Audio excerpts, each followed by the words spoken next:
likambo ya nzambe eza bobele matata ndeko na nga likambo ezolekela nga bandeko bopusana tosola mwa mokie po basekret ebombami mingi makambo ya nzambe eza na basekret moko po comprendre yango ezalaka mwa pasi mais soki apesi yo grâce ya kocomprendre yango ezalaka vraiment bien ndenge naloba boye Kolo Yesu akufi na 33 ans asali mosala depuis bomwana ntango akokisi 33 ans atikaka nzoto te atiki nzoto sikoyo alobaki nakokende me nakowumela te nakoya nakozala bino elongo me mingi bakoyeba ngai te tata Simon Kimbangu abandi mosala na ye na 34 ans tata Kimbangu abandi mosala na 34 ans avant abanda mosala azeli nanu boyeya les trois trinités bolanda nga bien nayebi ke bato kofinga mais avant bofinga nga boyoka nanu parfois ekobakisa mo implice epa na bino bandeko les trois trinités tata Simon Kimbangu nde ntango aye kobala na mama mwilu baye kobota papa Kisolokele papa dia Lungana papa dia Ngenda bakombo wana même ntango mama mwilu akomaki na bazemi monana te papa dia Ngenda aloba yango nani amona mama mwilu na zemi bande komona yeka kazo ya na bana mama mwilu ye na mona liboso papa Kisolokele bato amonika mama mwilu na mwana bato batuni mwilu oboti mwilu oboti bato basepeli na uti kobota mwana papa Simon Kimbangu apesi kombo Kisolokele Lukelo famille balobi mais comment kombo oyo ozopesa biso na famille tozana ngote ata donc azata na ndoi ya mutu moko te mais papa Simon Kimbangu tema baza bana na ye alobi te eza kombo oyo ngai na tie ezali vraiment malamu eleki wana na 1916 papa dia Lungana abotani bamona mamu la zemi te mais bamona kaya yaka na bana aye na mwana papa Simon Kimbangu apesi kombo famille balobi mwilu oboti famille balobi papa Simon Kimbangu apesi kombo dia Lungana Kiangani famille balobi me Kimbangu bakombo opesa bana biso ana ba famille bakombo ezalite ozi bakombo wapi atando ya mutu te kaka bongo eleki tokomi ya 1918 bamona mama muli na mwana te bamoni mama muli na mwana famille ningani bayoka sukobo dia Ngenda kuntima mama famille balobi Kimbangu sala boye pona nini meye moko ayebaki tina ya bakombo wana papa dia Ngenda loba oya mona mama muli na zemi aloba biso esika to bimela ti lelo matite botaka te toza na 4e génération mabomba mi ekomi kobima église kimbangise babengaka yango na kala kintu adiki ya bazoba babenga yango na kala bongo po makambo ya nzambe elingaka place moko boye vanda nango o babenga place wana bazoba place ya bazoba te babenga yango bazoba makambo ya nzambe ebombama ntango ekomi na ntango ya kobima lelo église kimbangise kintu adi kia bandoenga kintu aliyango bona Kimbangu Kiangani tango aye na kombo na ye Kimbangu Kiangani kintu adi kia bandoenga bolanda nga bien papa Simon Kimbangu abandi musala na ye na 34 ans asali 30 ans na musala na ye abandi na 1921 1951 atikaka nzoto wana te asiki koro wana 30 ans ya pamba bomoni sibotala sikoyo makambo bisika tozokende wana esali sikoyo âge na esali 64 ans bolanda nga bien sikoyo avant akufa tango na zana mwa mkela na boti te alobaka deja na kobota na 1918 na 1918 na bana misatu mutu abota maka papa dia Ngenda mezaka tous les trois corps na mais corps oya molimo mo santo parce que Kimbangu oye alobaka ke ngai na botami ndenge nzaba mikabola makambo na ye na kobota ma Yesu sabota ma na papa dia Ngenda siko papa dia Ngenda abandi musala na ye ozaki remise et reprise à maman mwilu le 12 avril 1959 abandi musala na ye tina 1992 papa dia Ngenda tika nzoto te atiki nzoto esali combien 33 ans Kolo Yesu abotami akomi na 33 ans atiki nzoto papa Simon Kimbangu abandi musala na 34 ans asali 30 ans atiki nzoto Papa Diangenda abandi musala na ye wana azalaki déjà na 41 ans. Si tu as en 1992, Atiki Nzoto sali 33 ans. 33 ans. Sikoyo, Zoua, 33 ans na ye. Na 41 ans. Et ça lui combien? 64 ans. Oh, tata Simon Kimbangu akufaka nango. Papa Simon Kimbangu akufi na Lubumbashi na 1951 na 64 ans. Bon monde. Sur 64 ans wana 6 na 4. C'est le 6 avril. Mukolo oya bandaki Musala pozalaka le 6 avril 1921. Bozomona, bolandanga bien. La sagesse spirituelle, la science, l'intelligence ya Nzambe. Ezo sala na kati ya mama Balenda. Yaya. Nzambe kati na bato opesa biso mayeni. Po mokilo asala ngo na ba chiffre. Na ba chiffre. Na 1951, Papa Simon Kimbangu ayebisa bato nyonso zalaki na bango. Ayebisi bango ngai mukolo na kokufa ezali mukolo na kobotama. Mukolo ngana kokufa ezali mukolo oyo ngai na kobotama. Donc soki na kufi le 12, na kokufa le 12 octobre na 15h na bana na ngani so misato. Bango misato wana oyo kobota na 15h mukolo ngana kokufa nga wana na zongi. Bande wana nga maloba ya Nzambe ya ona isaka bino soki tata bia otika nzoto akobiso o révéler biso ko lakisa biso pe alakisa ka biso. Alak depuis kala bande ko sala ba 30 à 33 ans. Donc eza ndenge oyo abongiselaka bilaka na ye depuis na tango ya nkolo Yesu. Sikoyo kobota ma ya tata Simon Kimbangu. Tango kaka mukolo oyo ye azokufa bike ngonga ekoki tango ekoki bo abengi batu bazalaka na ye kuna bopusana. Babike mnaebisa kibino ke mukolo na kokufa eza mukolo nga na kobota ma tango ekoki nga na zokende. Nani ayeba kaliwa pa Nzambe. Eza ye moko Webike Nzambe alati nzoto ebi tan oya kosala na corps wana soki eza pena likambo na répondre bino bato ba retourna Kimbangu soka kufi bokotia nani. Donc na répondaki bino ngo benazo yasu na Yesu ko répondre ngo likambo ngo yango. Donc corps na ye wana tellement yebike ekokisi déjà 30 ans il faut ekende. Ate corps na ye ngenda ale ekokisi 33 ans il faut ezonga. Bozomona. Donc azongi pe kaka na corps na ye ngenda abandi musala na ye na 41 ans ti ayeko kufa asali 33 ans.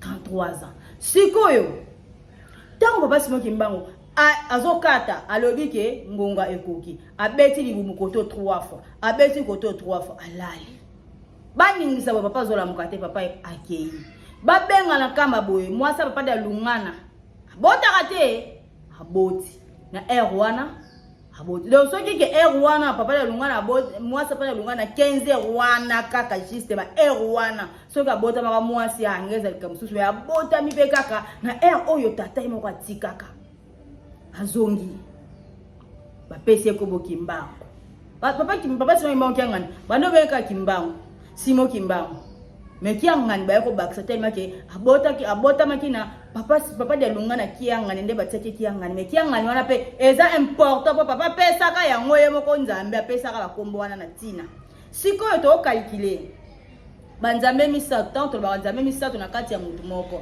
tozo mo calcul o to sala. Papa Simon Kimbangu aboti bana misato. Bana misato na ye wana kisolokele eza na 10 lettres. Dialungana eza na 10 lettres. Diangenda eza na 10 lettres et sali 30 lettres. Oh, 30 ans de prison tata Simon Kimbangu. 30 ans de prison. 30 ans de prison tata Simon Kimbangu.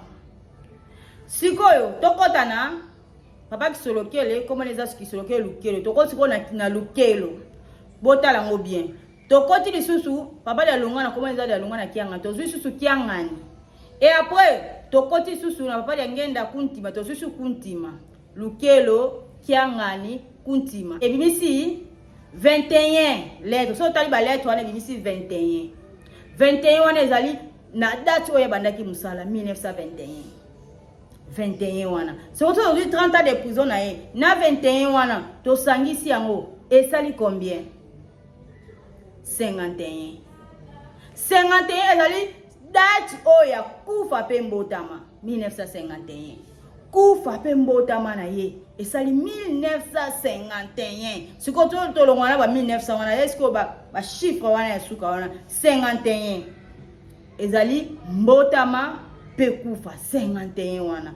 Monsi ko calcule nzambe sike ezali nyonso eza na calcul. Pe ba kombo oso to bito bandotanga wana ba chiffre eza exact. Ba corps wana nyonso. Les trois trinités, Dieu le Père, Dieu le Fils, Dieu le Saint-Esprit. Ezaka moko na do ezaka ba corps misato na kati na nzambe moko. Ye mami kabola. Kolo Yesu, bulukaka kolo Yesu. Botala badati, botali siko nzambe nda sala makambo na ye. Na tangu wana alobaka mokili yebaka ke mwana na nzamba botami. Mwana nzambe tanga botami mokili yebi dake mwana na nzamba botami. So na 4e génération, alingaki banda musala na ye na bayeba ye na bomwana te bayeba ye déjà pusani. Bayeba na kimkolo déjà ke yeyo. Metango nzamba alobaka te ke ngai nzambe. Le akoko bimisa ngo par hasard. Mais nati na 4e génération tata koma ko bimisa yango tata simo ki banki ngani mabota na mabota bakoya akoluka ngai nzambe alobi yango biso kutu soto yoki boko tozaka pose normal pour te dire que nzambe yeyo. Mais na batamba génération sur les cas ami bimisa te ami bimisa na yete ke ngai nzambe mais aza kati na bato metala kaka ye moko nzambe ye na nzoto ya mwana alobi ke ngai mwana donc ngai tata na ngati ndinga ami lobi te ke ngai nzambe mais lobi tata na ngati ndinga tata yebisa bango molimo mosanto ko ya oya na kombo na yo tata ye alobi nazali ntumwa motinda mi ya nkolo Yesu sikoyo nzambe obine bolukaka botala badate yo nzambe asalaka ba reincarnation na ye 30 33 ezaka badate oyo ye asalaka ba reincarnation. Bozo mwana ke biso to bangela reincarnation te poto bike nzambe azala kazi nto depuis bandele ya mokili ye kaka to chanzaka yete do soki alobi ke azosala reincarnation après 33 ans soki akosala po tangu oyo alobaki ke papa ya ngenda aloba yango boyeyi ya tata akoya kokokisa bilaka mabomba mi oyo bomba makambo ebele mokili yebi te eza tangu ya kokokisa bilaka to yebi te bilaka oyo kokokisa mana makambo soki ekoki pa to yebi te za makambo ya nzambe mais nazo prévenir na bana ya tata na bato bolo balibanda bolo baka mingi wana nzambe na biso aza mutu asalaka reincarnation na corps mosusu depuis bandeli ya mokili mais azalaka ye moko yango to baka yandi kaka soki alobi ke 33 ans ekoki ke royaume kongo na kotambusa na corps te yaya to ko accepter to zawana to kondima makasi et puis to zawana pona kolobela nzambe molimo mosanto bolo bakateke o tata simangi mangi nga soka tiki nzoto to kosuka puis to kosuka te atika nzoto wana atika kandi a changer corps asali kambo mususu na corps mususu po chaque nzoto eza na musala na ngoya ka kosala soki dele na ngoya koki atika ka yango so calculer siko ba dele o ya sali misala atiki nzoto ya pada lungana ezali yemoko na tangu wana yaka na nzoto wana na tangu ya nkolo Yesu tangu ya bayuda ayaka tata sima imango ayaka na nzoto ya fumu Yesu tangu ayeli susu na 4e génération ayena nzoto ya dialungana me ye wana kaka metele make nzoto wana beta maki turu eyaki po epema esala musala mingi te tangu ye asimbaki musala maboko ya ngomba na ye asalaki kaka 9 ans azongi na 9 ans wana azongi si yango na maboko atata simoki monki yangani musala na yo yango azongi seliye ndeto amuto na ngo tango ya bilaka tango ya mabomba mi oyo ezaki caché do tango akokokisela biso makambo ya malamu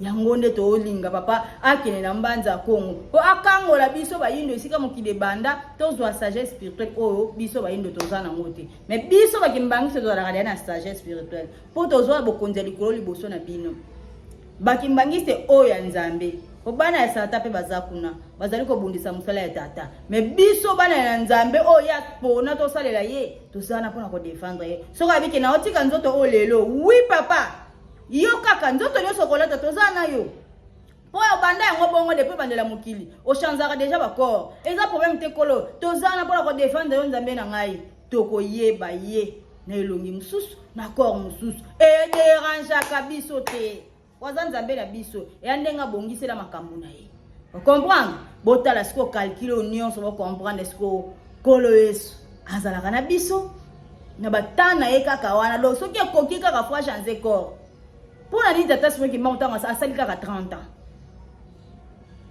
30 ans. Pour nani? Pour nani papa dengenda asali pe kaka 33 ans. Oyo kolo so salaki. Na musala na sali 33 ans atiki nzoto wana. Vous comprenez? Tata Simon Kimbangu akufi na 64 ans. Tango akufi na 64 ans. Na 64 ans wana. Faut ko calculer koyeba. Eza photo zonga 64 ans pourquoi? Pour bandaka musana e le 6. Banda musana e le 6 na 4 mois. Le 6 avril. Yango moni ki akufaka na 64 ans. Le 6 avril. Yango na mukolo wana eza mukolo moko ya valeur, mukolo moko ya esengo. Na 3e jour. 3 pe eza pe kaka mercredi. Kole so sala pe makambo ebele mercredi. Ndeko nga yo lukaka nzambe olinga ko imagine ka olingi ko luka ete me o imagine ka ye etani yo nzambe azakati na bato nzambe azakati na biso nzambe aliaka na biso nzambe amelaka na biso kolo yesu oyo lukaka oyo yebite biso tozalaka na ye tozalaka la les trois trinités soki yo kanganga ko bondela ka kolo yesu oyebi ete muzo bondela ozo défendre alingi bongo te yango to nyokwama alingi bongo te alingi oyeba ye na source na ye esika zali obondela ye na kombo ya tata mwana pe molimo mosantu yo zo bondela kaka Jésus il est unique il est seul mais oyebi te ke azali tata azali mwana azali molimo mosantu ya yango pasi zo sila te pasi zo mata kaka na to ko na ba mama mususu mitu ebebi bakena ba Israël esika likamu moko enkolo se salama ta moko te mais akekuna aye ba pesi ba so ba futiye aye komi mona ola biso kombo moko boye oyo ezala na ngona tina te na kati ya Afrique pe na Congo ki tshasa sika nzambe molimo mosantu avandi mama obongola maloba tozawa qui vivra verra la vie nous donnera raison mama obongola maloba tozawa. Merci beaucoup na watu landinga. Allez-y comprendre. Bokene osala ba recherche. Bokene osala ba recherche, bosala ba calcul ya makasi. Makambo ezali ebele osala ba calcul. Ba kombo ya nzambe soto banito to ando calcul na ba toko mona to koma musika. Allez-y comprendre. Église Kimbangi c'est l'église des réveils qui réveille le monde. Et ozola musa mutu mwindu. Ozola musa mutu mwindu oyeba ke outa wapi.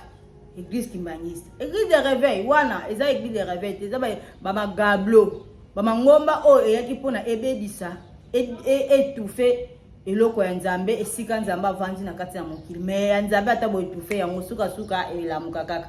Voilà, merci beaucoup tout le monde, à la prochaine. Bye bye.